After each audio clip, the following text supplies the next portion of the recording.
Oda ne prend pas de risques. Yo les gens, salut à tous et un salut.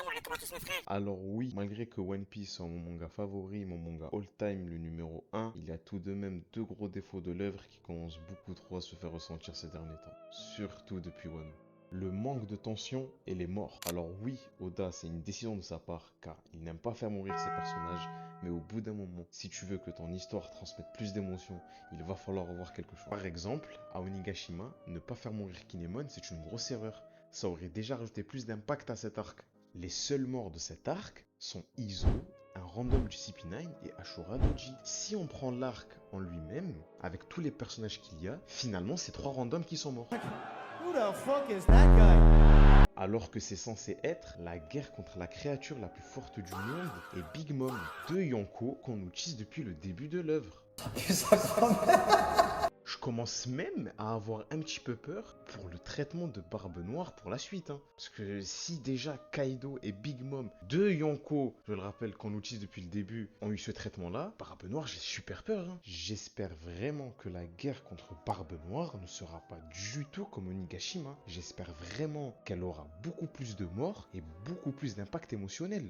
Et les fausses morts comme celle-ci là, comme celle de Kinemon, Oda nous a déjà fait le coup avec Pell à Alabasta. Pell qui se sacrifie en vol pour empêcher la bombe d'exploser à Alabasta. La scène était incroyable, mais à la fin de l'arc, en fait il est bien vivant. Il a juste une balafre et puis c'est tout. Les morts, c'est vraiment l'un des gros défauts, l'un des points noirs de cette œuvre. Et l'autre gros point noir, c'est le manque de tension. Et ça, depuis, malheureusement, depuis l'apparition du Gear 5. Tous les combats qui suivent après le Gear 5, c'est plus possible en fait. Non, mais en fait, c'est plus possible. Même si je suis loin d'être un hater de cette transformation, je l'aime beaucoup même. Mais les combats cartoonesques des années 60 façon Mickey de l'époque, ça y est, saturation, on n'en peut plus. Luffy qui transforme en pizza, qui fait du baseball avec leur crâne, qui... C'est bien une ou deux fois, mais à toutes les sauces nous ressortir ça, c'est non. Et le manque de tension se fait ressentir même avec la menace ultime, avec Im-sama.